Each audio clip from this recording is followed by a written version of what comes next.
थे, दुनिया को जगाने वाले भी थे। हमने इतिहास पढ़ा है, इतिहास बनाने वाले भी थे, इतिहास बनाने वाले भी थे।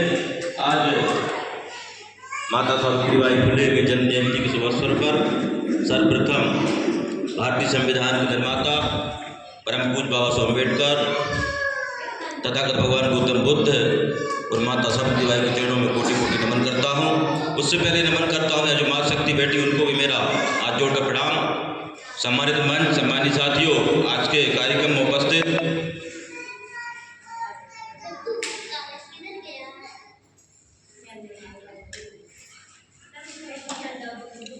श्री आशीष सैनी जी, मंच पे विराजमान श्री धीर सिंह पटेल जी, मंच पे विराजमान श्री श्रीराम सैन जी, ओबीसी महासभा के पदाधिकारी सम्मानित दिनेश कुशवाहा जी, सम्मानित धनराज सिंह सूर्यवंशी जी, सम्मानित श्री रामरतन अहिरवार जी, सम्मानित श्री रघुवीर अहिरवार जी, सम्मानित श्री अमित बघेल जी, मंच का संचालन कर रहे हमारे परमादरणीय बड़े भैया कमलेश अहिरवार जी, श्री नारायण अहिरवार जी, श्री गोरेलाल अहिरवारी जो कि हमारे कोर्ट में उदयपुरा में पदस्थ है, पत्रकार श्री उमेश खान जी, पत्रकार श्री विनोद जी, श्री पत्रकार श्री कृष्णकांत सोनी जी, हमारे वयोवृद्ध हम सबके मार्गदर्शक आदरणीय शंकरलाल जी, आदरणीय जसवंत सिंह जी, भीम आर्मी से हमारे धर्मेंद्र अहिरवार जी और हम सबकी प्रेरणा स्रोत बहन हमारी भागवती अहिरवार जी, आप सभी मंच को पुनः प्रणाम करते हुए मैं अपनी बात रखना चाहता हूँ। सम्मानित साथियों, आज हम देश का 75वां स्वतंत्रता महोत्सव मना रहे हैं। हिंदुस्तान की आज़ादी को 75 साल से ऊपर हो गए। हमारे तमाम वक्ताओं ने माता सावित्रीबाई के संघर्ष में जीवन पर जो प्रकाश डाला है, उनके बारे में हम जितना कहें एक सूरज को दीपक दिखाने के समान होता है। माता सावित्रीबाई फुले जिस समय संघर्ष कर रही थी, उस समय देश में छुआछूत, तमाम अंधविश्वास, जाति व्यवस्था, तमाम सती व्यवस्था, बाल विवाह जैसी प्रथाएं इस देश के अंदर संचालित थी और मनुवादी व्यवस्था इतनी इन चीजों पर हावी थी कि जो व्यक्ति इन चीजों के खिलाफ में आवाज उठाता था तो व्यक्ति घृणा दृष्टि से, अपमान की दृष्टि से देखा जाता था। लेकिन उस समय माता सावित्रीबाई फुले ने इस देश को एक संदेशा दिया कि वास्तव में यदि कोई संघर्ष कर सकता है तो माता सावित्रीबाई फुले से, उनके संघर्ष में जीवन से सीखे। और आज देश के अंदर जितनी जो महिलाएं हमारी माँ शक्ति जो पढ़ रही लिख रही, ये माता सावित्रीबाई कृपा उनका आशीर्वाद से पढ़ रही। अभी हमारे साथी बता रहे थे, पंच से लेकर विधायक, सांसद, मंत्री, जहां तक कि राष्ट्रपति जो महिला बनी है वो भी माता सावित्रीबाई के संघर्ष की वजह से बनी है। माता सावित्रीबाई फुले ने भी तमाम बहुजन समाज में जन्मे महापुरुषों के संघर्ष से प्रेरणा ली थी और इस देश में तमाम बहुजन समाज में जन्मे महापुरुष समय समय पर पैदा हुए हैं और जिनकी वजह से आज हम मान सम्मान स्वाभिमान की जिंदगी जी रहे हैं।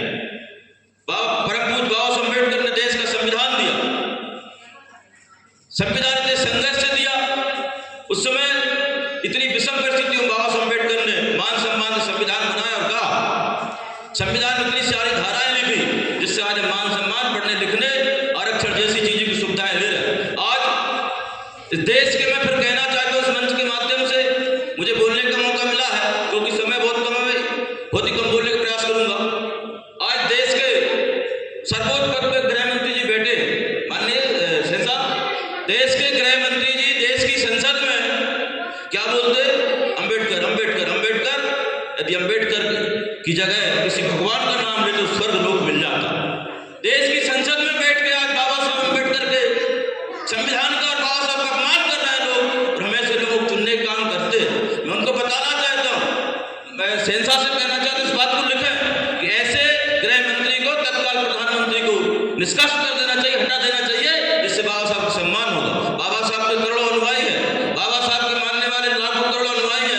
यदि बाबा साहब के खिलाफ आप टिप्पणी की है तो भारत के, हिंदुस्तान के कोने कोने में रहने वाले लोगों के साथ आस्था को ठेस पहुंची है। हम कहना चाहते हैं बाबा साहब का अपमान क्या आप सहेंगे, जिन्होंने मान सम्मान स्वाभिमान की जिंदगी दी। बाबा साहब अम्बेडकर की वजह से गृह मंत्री आज बने हैं। देश के अंदर ये प्रथा नहीं थी।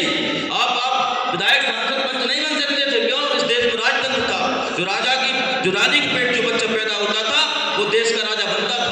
चाहे रानी के पेट से लंगड़ा बच्चा पैदा हो जाए, चाहे रानी के पेट से कन्वा बच्चा पैदा हो जाए, चाहे रानी के पेट से बहरा बच्चा पैदा हो जाए, यदि रानी के पेट से बच्चा पैदा हुआ है तो वो राजा बनता था। तो महाभारत देखा होगा, महाभारत देखा होगा, महाभारत सीरियल में धृतराष्ट्र अंधा था, धृतराष्ट्र अंधा था लेकिन रानी के पेट से पैदा हुआ था, इसलिए वो राजा था। देश में आपको राजा बनने, विधायक बनने का अधिकार नहीं था। लेकिन बाबा साहब अम्बेडकर ने 26 जनवरी 1950 को देश का संविधान देकर क्या कहा? बाबा साहब अम्बेडकर ने कहा अब रानी के पेट से पैदा होने वाला बच्चा देश का राजा नहीं बनेगा। अब तो संविधान से जो वोट डलेंगे, जो वोट जिसका वोट ज्यादा होगा पेट में, बेटियों को पेट से पैदा होगा। बाबा साहब अम्बेडकर ने सारे देश की रानियों की नसबंदी कर दी, सारे देश की रानियों की नसबंदी कर दी। बोले अब रानी के पेट से पैदा होने वाला बच्चा देश का राजा नहीं बनेगा, अब तो बेटियों को पेट से पैदा होना पड़ेगा। ये बात गृह मंत्री को समझना चाहिए, यहाँ के विधायक सांसदों को समझना चाहिए जो इस बात का विरोध नहीं कर रहे हैं। मैं तो अपनी बात कहते हुए खत्म करना चाहूंगा क्योंकि बहुत सारे वक्ता हैं, उनको भी बोलना है। ये रुतबा मेरे सर को तेरे संविधान से मिला, ये रुतबा मेरे सर को तेरे संविधान से मिला, ये सम्मान भी मुझे तेरे संविधान